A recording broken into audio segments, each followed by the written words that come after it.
Any question you would like to ask? So a question that I've heard that's been asked to you very often is people say to you, Satsangi say, Master, I feel a great love for you. And you say to them, turn this love towards meditation. I said, I feel a great love to you, Master, but I cannot turn this towards meditation. I haven't been initiated. I wonder what I should do, Master, please. How should I direct this love I feel towards you? Couldn't follow. Can anybody translate the question? Speak a little loudly, please. Speak a little loudly. Pardon? He says that he's not initiated Yes. to show his love to you, but he cannot meditate. So he wonders how he can show his love. Well, you fill yourself with love and devotion for the Father. It is showing love to everybody. When we are filled with His love, with His devotion, all qualities come in us like the cream on the milk. We start then loving His creation also. We see the Creator in everyone. So we love everyone then. Everyone becomes very loving for us. We become kind to everybody. When we are filled with His love and devotion. The best way is to love the Master is to love the Lord. So when the Master loves me, I should just turn this love towards everybody else. Master loves? When I feel the love that the Master gives to me, when I feel love for the Master, I should direct it towards other people. Should I just feel love for them? Well, when you are putting an effort to meditate on the name of the Father, you have real longing and devotion to go back to the Father. You are loving the Father. You are creating that love. You are letting your love grow for the Father. Seed is growing. So when that seed starts growing, then we start loving others also. Then we see that love in everybody for the Father. Because seed of love for the Father is in every one of us. Because soul is within every one of us. And this is the essence of the Lord. The natural inclination of the soul towards his Father. So that is why we are all anxious to go back to the Father. But weight of the mind is there. So the soul is helpless. The natural love for the Father is there in every one of us. When we let that seed of love for the Father grow, then we are also allowing our love to grow for others also, for His creation also. Then we don't like to hurt anybody, we don't like to offend anybody, we like to be helpful to people. We become compassionate, kind-hearted to everybody. When that love starts growing for the Father. Thank you very much, Maharaji. Maharaji, when we look at the physical face of the Master, what expressions of his face should we remember in Dhyan, in our meditation? Because a lot of times he has different expressions. And sometimes it's hard to see his eyes because they may be in shadow. See, this face will be always changing. This face has no reality. It is likely to decay, likely to change at every moment. So you don't associate in Dhyan with Master's outside activities. Otherwise your mind will run out. You just keep your attention here at the eye center and visualize on his form without attaching yourself to his outside activities. And if you cannot visualize his face, you feel your Master sitting right here in your forehead and you are doing Simran in his presence. And being there, you do the Simran. And when the light starts appearing, it automatically catches your attention. Purpose of dhyan is only to keep your attention there, just to hold you there, just to keep your attention there, and not let the mind run downward. That is the only purpose of dhyan. So that light will catch you there. He said the master loves all disciples with the same love. People read the letters of Baba. Said love great master, love more than anyone else. He finally explained. What is there to sister explain? He loved Babaji naturally more than anybody else. It's a statement of facts. You see, you must have read in the Bible, Christ said, if you love your father and mother, a sister more than me, you are not worthy of me. He said, I have come to put at variance mother-in-law against the daughter-in-law, father against the son, and so and so and so and so. The purpose behind is that unless you become worthy of me, you cannot become worthy of the Father. Unless you become me, you cannot become Father. So if you love other people more than me, then you cannot become me. And unless you become me, you cannot become Father. So naturally, great pastor loved Babaji much more than anybody else in life. And this Shabad automatically detaches us from everybody in this creation. From everybody. Automatically it started detaching us. Those people then have absolutely hold no interest for us. We do our duty, we live in them, we discharge our responsibilities, but we're not attached to them. We're attached somewhere else. Because attachment creates detachment within us. So when we get attached to that sound and Shabad and Naam within, automatically mind gets detached from everybody in this creation. So that is why Great Master has written, Babaji has written, Great Master has written, that I love you much more than anybody else in life. And that's the fact. That was the fact.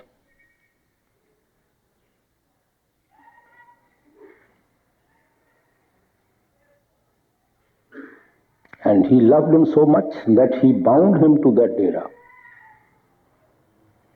And that is why we are all here.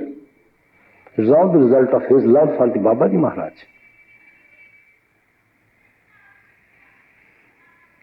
And that seed of love, or rather the ocean of that love, that is sprinkled everywhere. That is being shared by every one of us now. You see, in his service days, Maharaji used to tell us, traditionally, as you know, that he was a Sikh. And Sikhs believe in 10 Gurus, and Guru Granth Sahib as their ultimate master. And the result is anything they do, whatever they do, they seek the guidance from the Granth Sahib. They read it, then they interpret their own meaning, that this is the order of the Guru, then they would try to do that. So Maharaji was very, very fond of reading Guru Granth Sahib.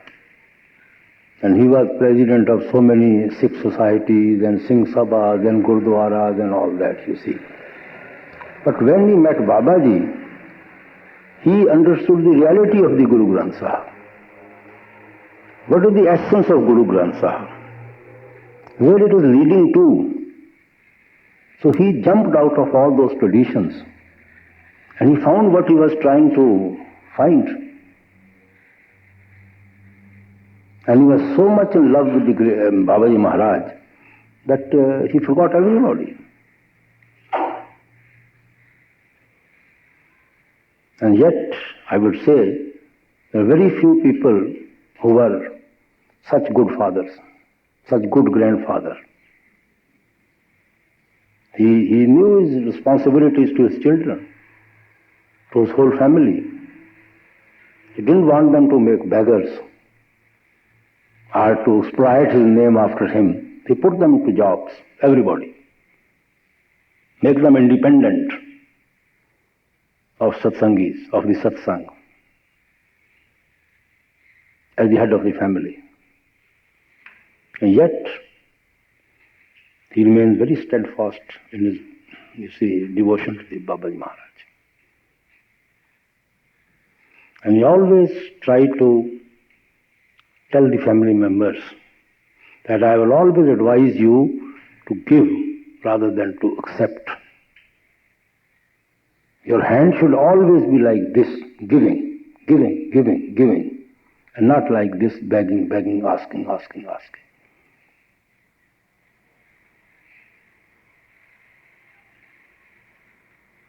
He said, he used to tell us, I have never asked anybody for any help in life.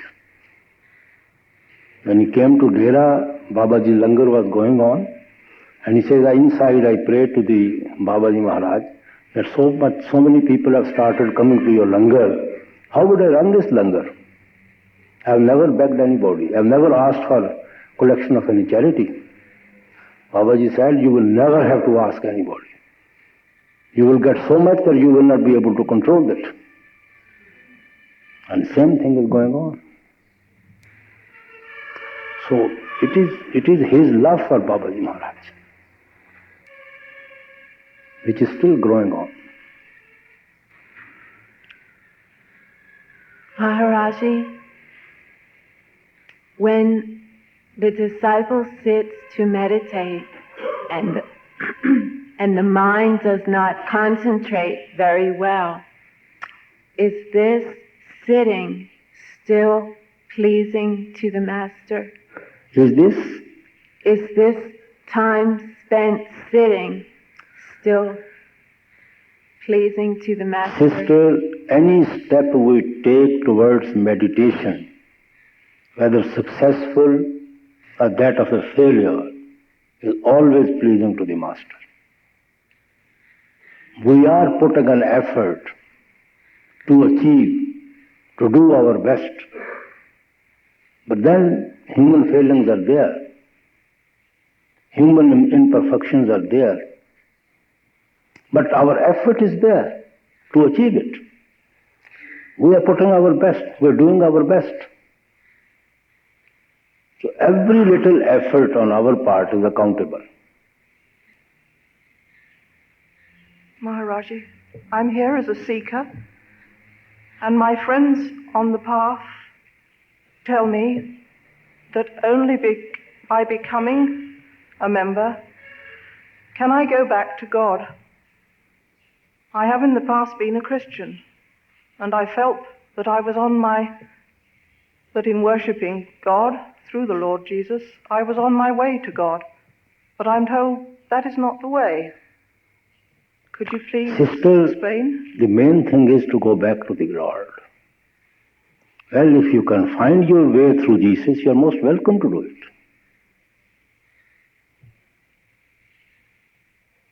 The main thing is that we have got to go to the Lord. And how you find it, that is for you to make up your mind. We have to study Bible very thoroughly. What does Jesus tell us to do? That is following a Jesus. That is going through the Jesus. Just intellectually thinking that I'll go through Jesus won't solve any problem. To understand what Jesus wants me to follow, how he wants to change the way of my life, how he wants me to live this life, what he wants me to seek, where he wants me to seek, that is following a Jesus.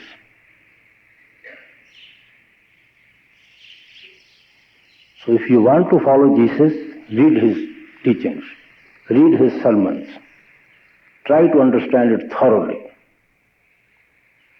You yourself will know what to do. This I have been trying to do, but... The main thing is to go back to Father. Yes. I am here today mostly because I really feel the need to meditate, and I just don't know how to do it. Well, then whatever Jesus has told you how to meditate, try to do that practice. When in Simran, the breathing accelerates more and more, till the inhalation becomes very fast and almost violent. Does that have anything to do with consciousness? I'm not followed, sister, that your inner energy becomes wild. When in Simran, the breathing accelerates more and more, till the inhalation becomes very fast and almost violent. Does that have anything to do with consciousness, or is it merely... I have understood your question. Sister, you should never synchronize Simran with breathing. No, I'm not synchronizing, it's just coming. No, it should not come at all. They're absolutely two independent things. One unconsciously gets into the habit of synchronizing Simran with breathing. Especially those people who try to do yoga or breathing exercises. They try to mix the two. Some school of thoughts do try to mix the two, which is not healthy also, and which is not right also. Breathing has nothing to do with the concentration. You are talking to me, I am hearing you, neither you are conscious of your breathing nor I am conscious of the breathing. You are doing your part, I am doing my part, breathing is doing its own part. So we should be very cautious, conscious of it, that breathing should not get mixed up with Simran. Otherwise it creates a lot of physical problem in the body. Well, I don't quite understand because I'm not coordinating the repetition with the breathing, and the breathing just comes. You see, it can be due to past sanskaras, impressions of the past lives, or unconsciously mixing the two. But when we have become conscious about it, we should try to get rid of this habit. So when it comes up, especially when the violent breathing and the violent inhalation comes up, should I then just try to suppress it? You just leave Simran. Don't mix them at all. May I ask a second question? Please. Sometimes in meditation it's difficult to keep the attention at the eye center. I try to direct the attention then to the point between the eyebrows, whereby the danger is that I watch with my physical eyes what I see in the darkness. Sister, this is also wrong. Don't try to search for any particular point in the darkness in the forehead. Being in the darkness, do Simran. You will automatically come where you should be. Then wherever you are, do Simran. Don't try to search any particular point and then try to focus our eyes on that particular point. You will damage your eyes.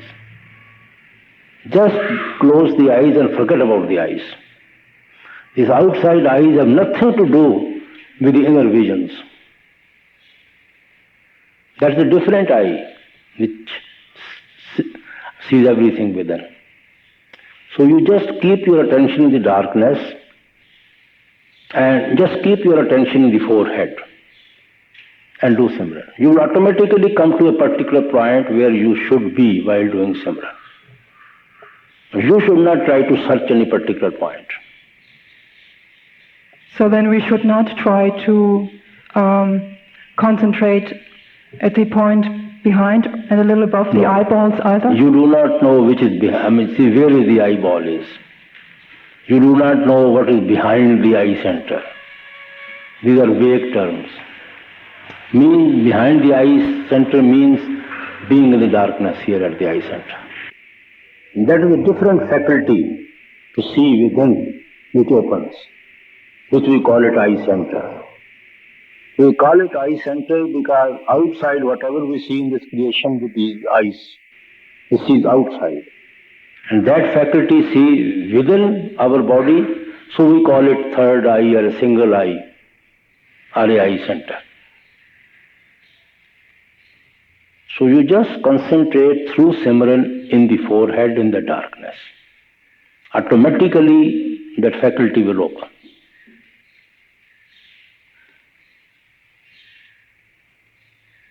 These are very minor things but very essential in meditation.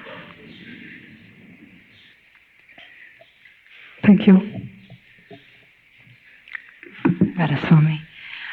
Master, the idea is to build Simran to the point where it's going on all the time. But it seems to me that in the last year especially, the Simran, I think about Master, but I don't do the Simran as often during the day. During the day, throughout the day, I can't keep the Simran. Sister, it depends upon one's way of life, one's job, work. Uh-huh. Every minute, every time you are not in a position to do Simran. Some jobs are such that which absorbs our whole attention. How can you do Simran at that time? When you are mentally free, you have nothing to do, then you can do Simran. When you are engaged in the office work or discussing with people, how can you do Simran? When you are going for a walk, you can do Simran. You are cooking, you are alone, you can do Simran. You are knitting, sitting alone, you can do Simran. So such opportunity should be made use of, rather than, trying to do Simran even doing our worldly jobs, when mind is absolutely occupied.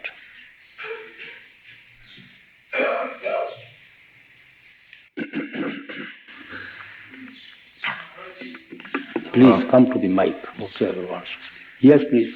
Master, I'm not an initiate, but if I close my eyes in a quiet room, I hear sounds, and if I concentrate, they grow louder.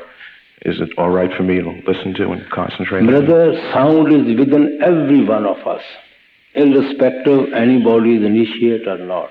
Initiate means he knows the value of sound, he knows how to be in touch with that sound,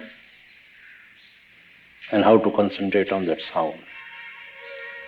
Otherwise, sound is within every one of us. Without that, we cannot live. That gives us existence. That gives us life. Christ said that light is the life. Because that has light also, that has sound also. That is the life source in our body. So sound is within every one of us. And it's all right. If you want, it's perfectly all right. If you want to hear, you are most welcome to hear it. Thank you. Yes. Master, may I congratulate you on your hospital? Pardon? I'd like to congratulate you on your hospital. We saw slides of it and it's very beautiful. May I please ask a few medical questions related to the principles, because as a medical satsangi, people are always asking me questions about their medication, which are derived from animal products.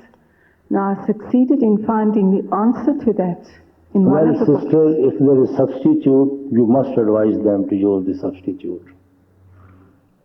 Thank you. And mostly synthetic drugs are there now in these days. And the other question, well, there are actually three parts. The next one is the question of transfusions, blood transfusions. There's no harm in it. And then, of course, because I live in Cape Town, the question of heart transplants and kidney transplants. There's no harm in it. Rather, it's a very, I would say, is a great merit to help somebody in that. Thank you, Master.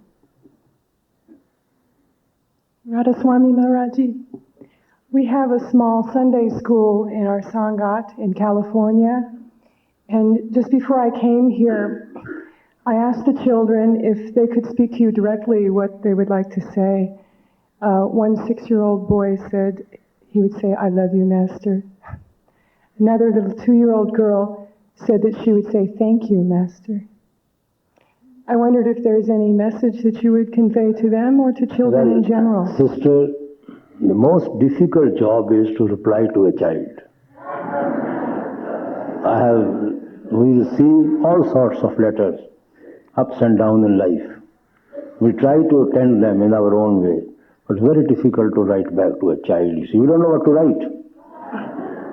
They have such simple questions and simple way of writing. Their mothers are at the back of it, I don't know. But it's very difficult to keep correspondence with a child. So normally, we don't attend to their letters now. We like them to grow, to understand, and then most welcome to asking a number of questions. We try to set a good example for them as satsangis. We try to set a good example to them as That is the main satsangis. thing. Rather than asking the children to write to us, you should be there, a living example before them. And that will influence much more than anybody writing to them, or anybody saying anything to them. Parents are the best hero for them, their children. They look to them for guidance. When the adults go into the big meeting, it's very rewarding and fulfilling to us as initiates when we meditate and we have you as our master. But I wonder sometimes the children, it doesn't seem real to them and it seems that it's just a boring meeting. Well, they are always influenced by their parents, as I said. You create that atmosphere in the house. We do have them sit. But naturally, you can't take them to the meetings. You will always be there to look after them, and it's difficult for them to hold attention for so long. What pleases you may not be pleasing them. Is it all right to Their require eyes may be more on cookies rather than the meetings, you see. We do that too, Maharaji. So it's better to leave them at home. Is it okay to, well, they're in the Sunday school. Is it all right to require them just to sit for one minute? It depends upon the individual, you see, in groups, whatever they want to do. Thank you so much, Maharaji. Got us right.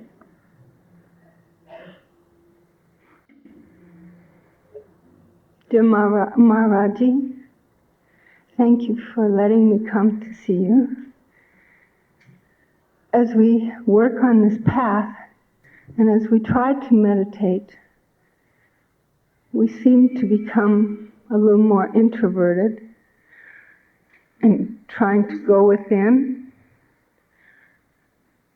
And we begin to feel that we are nothing. And so our self-confidence kind of goes away. And I was wondering, Master, is self-confidence, the same thing as ego? No, sister, you see, by meditation, we know our insignificance before the Lord. Before that, we are very egoistic. We think perhaps the whole universe is working around me. Without me, perhaps it will collapse. You see, yes. Meditation makes us feel our insignificance. And it makes us feel the reality. Otherwise, we are living in a false illusion. So it's better to live with reality than in a false illusion. It makes us humble. It makes us compassionate, helpful, kind, loving.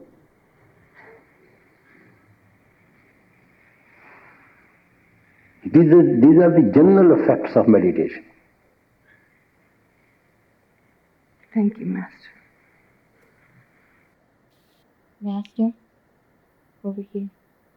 In the United States, all of the milk that's made commercially has vitamin D added to it. There's two kinds of vitamin D. One is vegetable and one is animal. We used to be able to choose to use the vegetable milk, the milk with vegetable vitamin D. Now in the markets, all the commercial milk has only the animal vitamin D added to it. So it's just about impossible to get milk without this substance in it. Sister, I don't know about these things. Okay? What is vitamin D and how it comes to the consumer, and why it is mixed with the milk, pure milk. I don't know. Yeah, we've just heard that. I don't know why they do it, but you see, the main thing is that we should try to abstain from animal products as much as we can. That is the main thing. Now, which contains what, that is for you people to know. I can't say about the particular thing that this contains so and so things. I know nothing about these things. In India, we get fresh milk. Yeah, we don't. That is what we use mostly.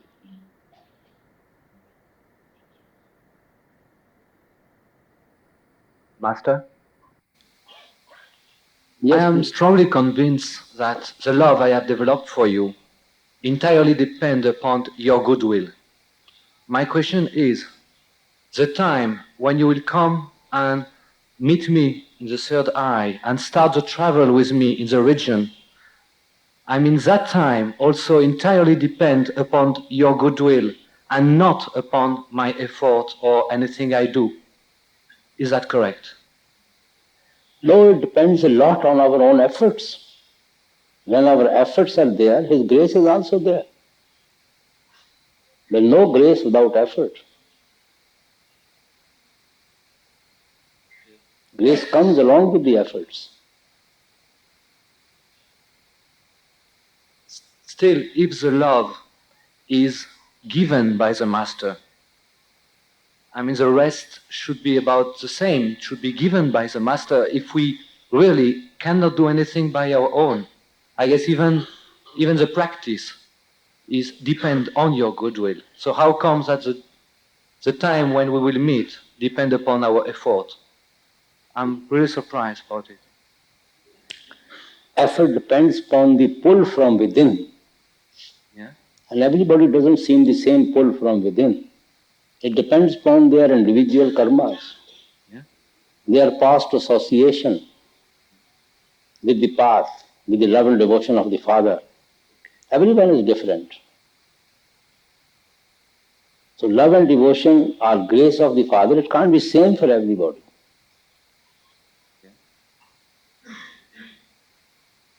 Last question, Master. Is there anything you can do to fasten this process and be here sooner than expected? Effort. Effort. I said effort. So I have to do effort. Okay. Thank you. A few days ago, you were talking about Simran and not to do it with breathing, not to do the Simran along with your breathing. And I've had trouble with this ever since I've been initiated. And it seems like the harder I try not to do it, the worse it gets. And so I try to ignore it as much as possible, but I still do it. I'm still doing it. Sister, you have unnecessarily become conscious of your breathing. So you try to synchronize Simran with breathing. Try to get rid of this habit. It's not in your interest at all to do it. Just do my best not to do it. Yes, even that is better than mixing it with breathing. Thank you. Thank you for the opportunity to be here. Could you please share with us your feelings about thinking with the heart rather than just the head on the equality of people that were all exactly alike and totally different at the same time? Thinking of the heart? Thinking with the heart, not just the head. What is thinking of the heart? They're thinking with the heart. People think with the head. Thinking of with the heart? Yes. Do you have? Yes. Okay, thank you. Thinking of the heart means emotional thinking. Well, most people, especially Westerners, tend to think with the head. They only think of facts and figures. With the head means logical. Right. But if one thinks with the heart. But heart sometimes doesn't bother about the logic. Right. Its expression is emotions. So it depends upon the individuals. Sometimes we have to leave behind thinking by the head. Sometimes we have to say goodbye to our intellect. And we have to be guided by our emotions, by our devotions. Head doesn't always give us the right solution. Ultimately, it's the devotion for the Father which will help us to pull it back to the level of the Father. Logically, we may not be able to explain anything, but when we are filled with love and devotion for the Father, all these thinking by head fades out. The intellect just fades out. All those questions becomes meaningless for us. They automatically get dissolved. All doubts gets dissolved. They just fade out. They become meaningless. Because devotions are so strong, attitude of devotion becomes so strong that head do not stand in the way at all. Thank you. Master? Radha-swami, Master? Yes. I try to be loving, and I often find that when I love that I get hurt. And I know that this is because that I have needs that are not being met. And I'd like to know how we might eliminate these needs so that I might be able to love unconditionally. Sister, then what is for me to comment about it? Well, I would like to know what I can do to not... Meditation. I wish I can tell you some other shortcut. Thank you. Maharaji? Yes? Hello? I know intellectually that Master always knows what's best for his disciple. But I am shocked and wondering what is happening to me. For at least 3 years, I have had an intense desire to return to India to see you. In the first satsang for Westerners, I felt something inside me change. It was like I became a void within. No feelings, no emotions, not even for you, Maharaji. Then, second satsang, I became so sleepy that I had to constantly struggle to keep my eyes open to look at you. And every satsang since then, I have had to fight to keep my eyes open. Then yesterday, my feelings returned, and I still have no feelings of love and joy to be with you.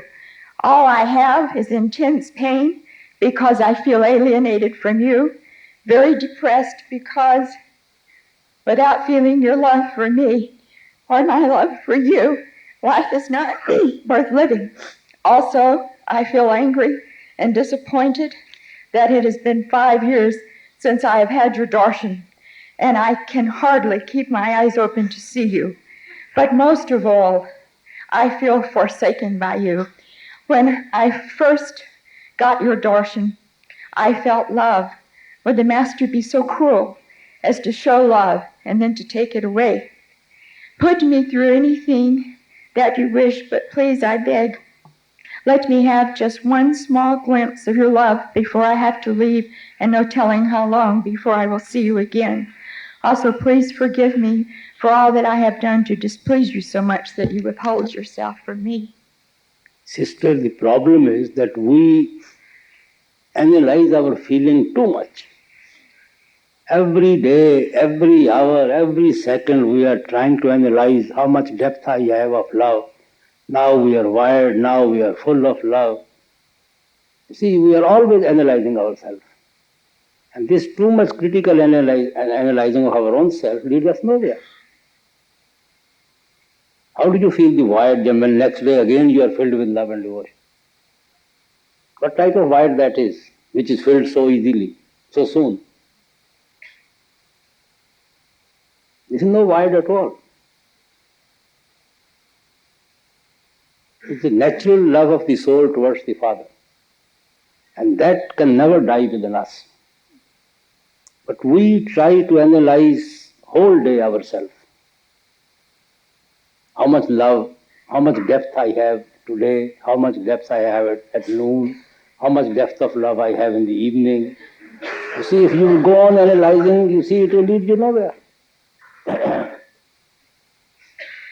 And Master is not cruel. He has not kept anybody away. If your circumstances will let you come here, that depends on your circumstances. He has not shut any door. He has not debarred any satsangi to come here. Thank you, It's so easy to put our blame on others rather than to face the reality. Don't worry, just attend to your meditation and don't analyze yourself too much. Thank you, Maharaj. Radha-swami Maharaji. There are so many satsangis that have to have their meals outside, and when they get to the restaurant, they always make sure they are pure vegetarian. But when they get the meal, they may find a small bone or some sort of meat. So who's responsible for that karma if he's been sure that the food is complete vegetarian? Well, karmas, of course, those who deceive you, they are also responsible. And then you have taken all the possible precautions not to partake of those things. But still, if we take poison, it has its own effect. Even if by mistake we take the poison, you can't say poison has become ineffective. Poison is a poison. To some extent, we also have to face the consequence. Maharaji, I have a question on darshan. Babaji writes to Great Master in letter 12 in Spiritual Letters, "You have written in several letters that you have a great longing for darshan. Every time you write that, you get the fruit of darshan and the mind becomes more purified. There is no other practice comparable to the longing in one's mind for Satguru's darshan. Can you please comment on this practice?" You see, it's very difficult to analyze anything what has happening between Babaji Maharaj and the Great Master. Very difficult to describe. But the longing for darshan, the back of it is love and devotion. Meditation is nothing but love and devotion for the Master. That is meditation. So that is why Babaji says that nothing can be more than this longing which you are having day and night for darshan. The depth of love you feel within yourself to be with your Master. Nothing can be higher than that. That is what Babaji is writing him. But it is written to the Great Master by Babaji Maharaj. I can't analyze, I can't generalize even. Because he knows the longing of the Great Master. He knows the love and devotion of the Great Master. Since you are our example, can you share with us your longing for darshan of your Master? Well, there's nothing to explain about it. This longing is something personal. It cannot be broadcasted and it cannot be shared with anybody. It's just within every one of us. And even if you try to share it, what can you share it? This is to be digested. This is something which is your personal treasure, in which you live, in which you spend your life, which is a part and parcel of you. How can you share anybody? It's not something which you can read or something you can hear. It is something what you feel. And that feeling cannot be brought out in words or in writings. Nobody can describe what is love. Words are too inadequate to describe all those things. It is something to be experienced.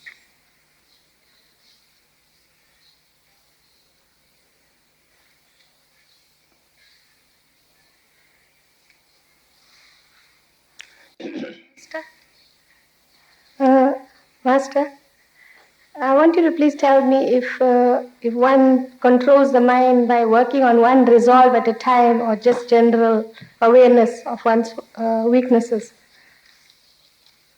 Sister, yes, speak again. If there's two ways, I was wondering if you would advise me which is the better way. Does one make a resolve and work on one's weakness? Or does one just have a general awareness and watch the weaknesses during the day? You see, you have to be aware of your weaknesses also, and then you should also try to get rid of those weaknesses. Just to become aware of a weakness doesn't solve the whole problem. Next step should be to get rid of that problem. Master, when we make a resolve, do we make one resolve on one strong weakness at a time and work on it, or do we have a general few resolves at a time? Well, whether you make a resolve or whether you overcome your weakness, that is personal fight with our mind. And does conscience always be a guide to tell us whether we are wrong or right? Does conscience always be a guide? Higher conscience is the real guide, pure mind. Maharaji, my question is about the inside and the outside master. I understand that your message is to contact me with the inner master, and that outside and inside master are ultimately one and the same. My problem is that I start loving you more and more, also your personality. And my reaction on that brings me out of balance. Because together with the process, I cannot come rid of that longing for personal attention. I'm not ungrateful and thankful, but it's still two powers at once that pull, and on the other hand, trying to be grateful, thankful. Sister, this love for the body master should ultimately lead us to our inner master. We should channel that love towards meditation and try to reach where we can always be together with our own master. These emotions should not lead us outside, it should lead us inside. This devotion should help us to achieve our object within ourselves, not somewhere outside. What should our attitude be when we are not able to do all of our meditation? Say, for some reason or another, we can do 1 hour, but not 2.5 hours, or 2 hours and not. Our attitude should be the next time I'll devote more time to it. Should we be very rigid about it? Should we be very rigid about it? No, we shouldn't be very rigid about it. We should not carry unnecessarily feeling of guilt with us. But we should try to give time, you see, to meditation. As I said many times, it is the attitude of mind towards meditation which is more important. That particular time every day we give to meditation. Attitude of the mind should be towards meditation, towards our goal, to achieve our goal. That is more beneficial, rather than we think as a matter of routine to do our duty. Our attitude is very essential. On a second topic, generally the Satmat teachings seem to de-emphasize institutions and institutionality. And I'm just curious if there was any concern about the hospital, for example, that the satsangis or the sangat would put too much attention on, providing medical services. That is why, brother, this whole hospital organization has been kept separate from the dera. It is at a distance from the dera, number one. This hospital is not run by the dera, but by a medical relief society, which is a different institution, different society under the law. Nothing to do with Rasam Sangyas. Though, of course, satsangis are there to work, but I have not tried to mix both of them together. Rasam Satsang Vyas is a different institution, and Maharaj Jagat Singh Medical Relief Society is a different institution. And they are fall apart. I have tried to keep them both away. Maharaji? Yes. The concept of the Messiah, particularly with reference to the second coming, is there some mystical significance? You see, you read in the Bible, Christ himself said, you are waiting for John the Baptist. How do you know that he has not already come? And the same concept goes with the Christ. How do we know that he has already come? And how do we know, you see, how many times may have come? He is not going to come by the same mother, by the same father, at the same place. Our concept is that second coming means that messiahs are always coming in this world. Saints and mystics are always coming in this world. The same thing Christ has been explaining to the disciple of John the Baptist. They were looking for him to come. He said, he is not going to come to deliver you that bread from heaven. Moses is not going to come now. John the Baptist is not going to come now. Now you have to come to me for the bread from heaven. That is what he is trying to explain them. Though John the Baptist was his master, he says that no woman has given a birth to a greater soul than John the Baptist. He gives them all the compliments. But he was for a season to rejoice in his light. For a particular period, particular time. He doesn't say Messiah comes for always. If he can talk about John the Baptist, so in the same breath we have to understand, you see, the same way about Christ.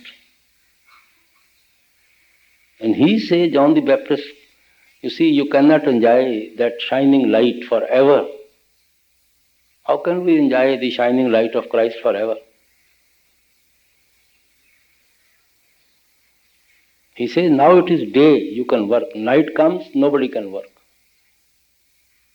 If you read the Bible very thoroughly, you will understand the meaning of a second coming of Christ. And even if he comes after we die, what use to us? Those generations who have gone after the birth of Christ, after his crucifixion, what advantage to them if Christ comes today? What advantage to them?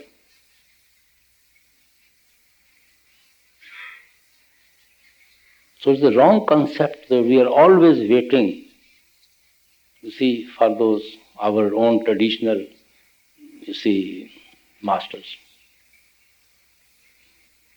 We don't try to understand their philosophy.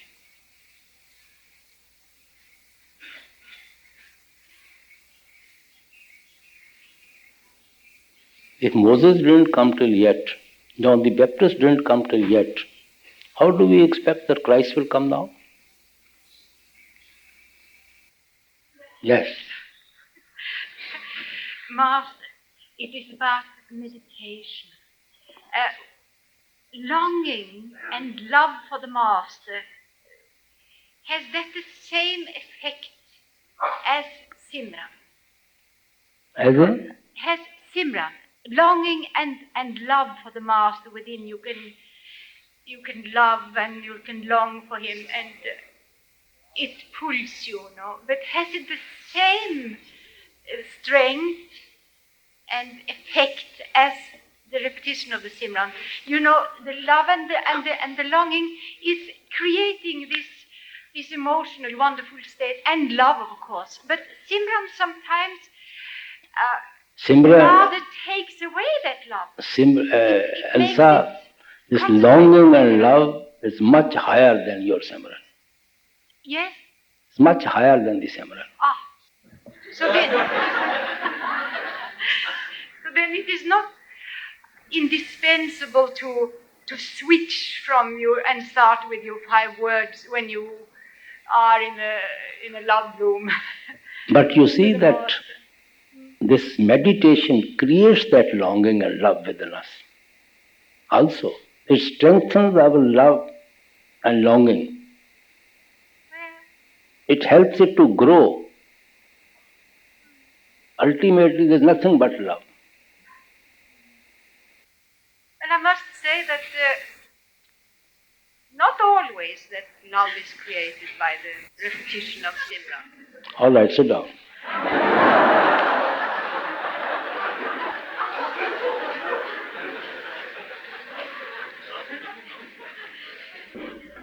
Maharaji, I have been wondering how you feel being master and having responsibility over so many souls. Well, I feel my unworthiness always. I always shiver in these shoes. That's all I can analyze. But else, even if I explain you, your sympathy won't help me at all.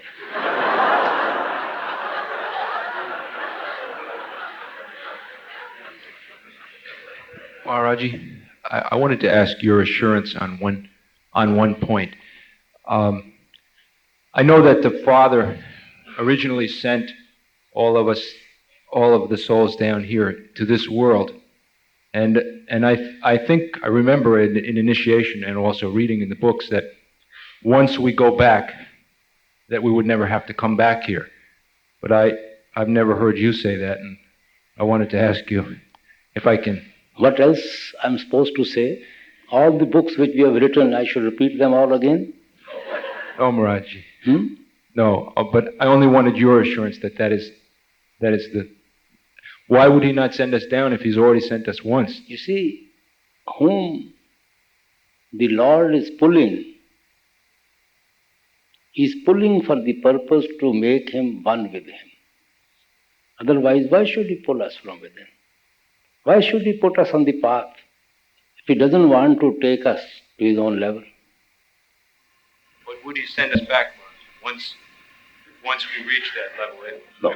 Once you go to Father, you won't have to come back. Why should we think that we have to come back? It's so hard to get out. See, of course it's hard to get out. And also, once we go there, it will be hard to get out from there also.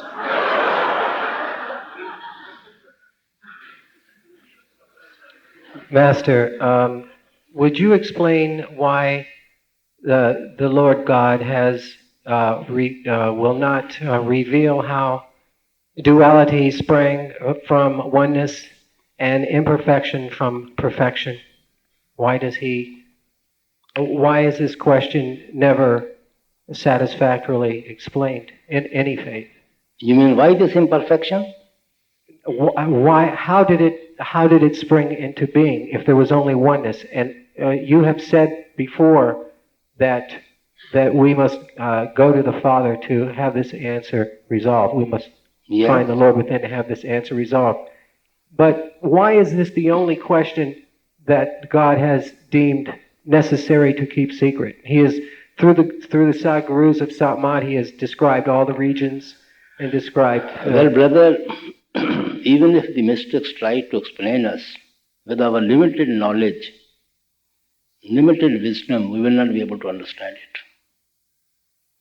If you ask a primary school boy, you give him a problem to solve, of a mathematics of the MA class, will the child will ever understand that?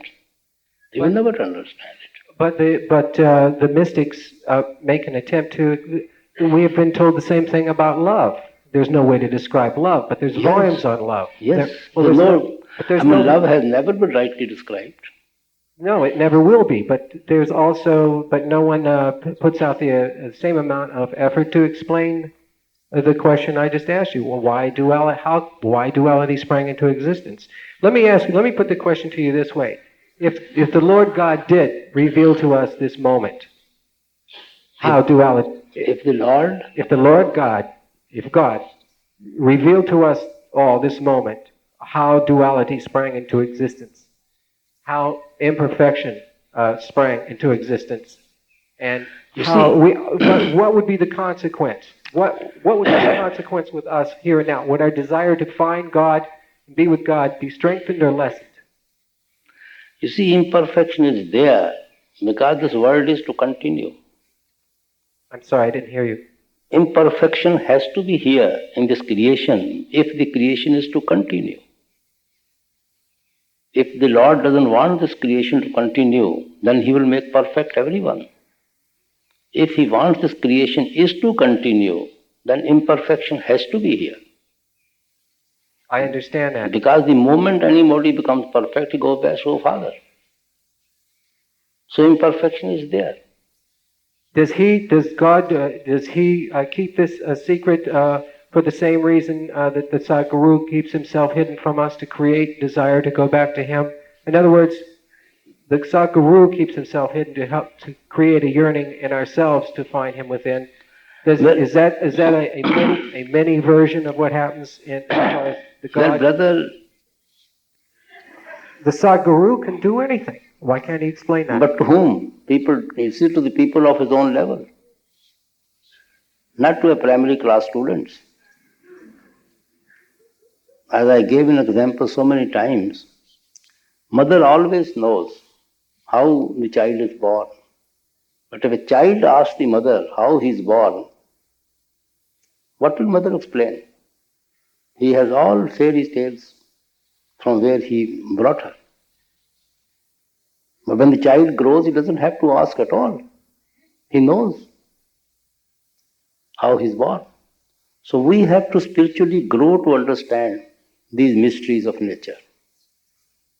But I don't want to take any more time, but it still disturbs me that there's been no attempt.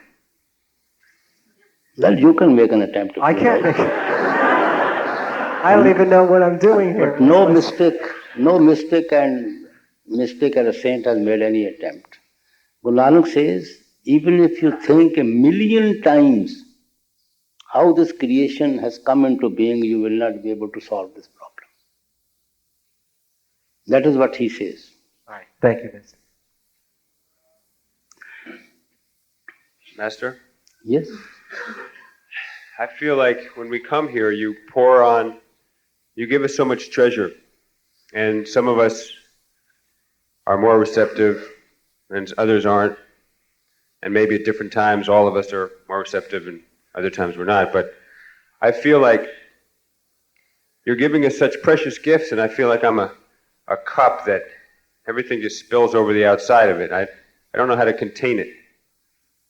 I try to do my sitting, and I just feel so overfilled that I feel like I'm losing everything, and I want to know how best to contain that love so that I can hold on to my treasure and also we can all share it with each other and act.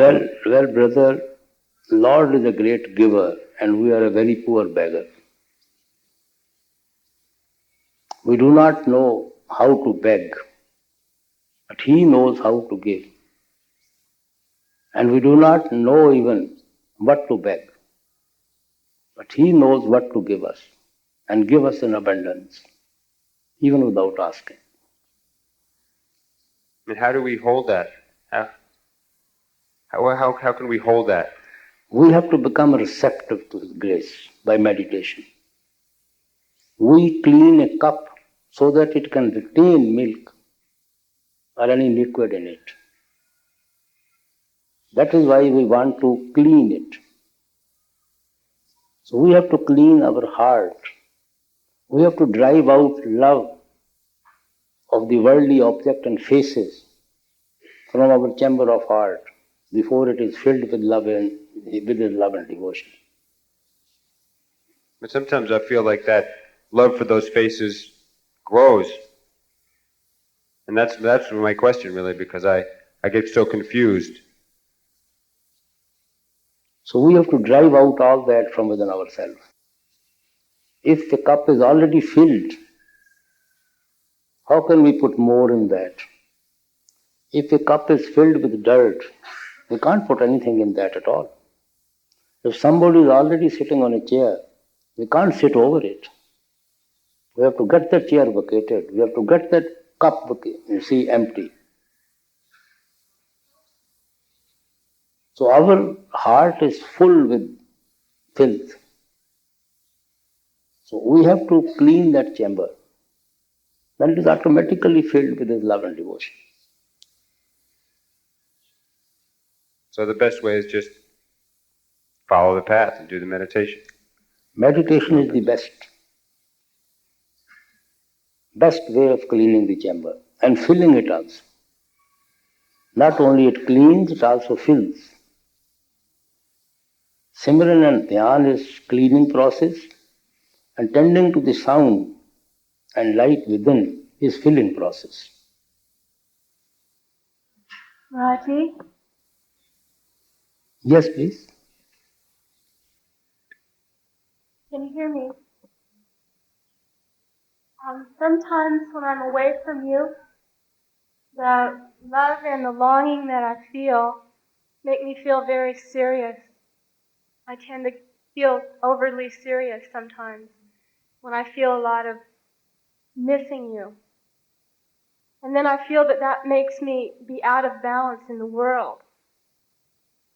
But then I don't want to let go of that feeling either. So I struggle with this back and forth. Then what do you want me to say now? Well, the question in my mind is it possible to be pushing too hard, trying too hard to stay in that feeling of love and devotion? Stay as long as you can. You see, that is why Christ said, unless we take another birth, we cannot go back to Father. He has given the parable of taking birth because child grows after birth. After birth, child starts growing. He learns to lie down, he learns to sit, he learns to stand, he learns to walk, he learns to fall, he learns to run. And so he starts growing and growing to become man. Only after birth. So similarly, when we are put on the path, we take a new birth. We also grow spiritually.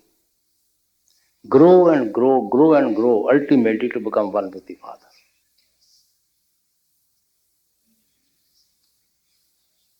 Growth starts after initiation.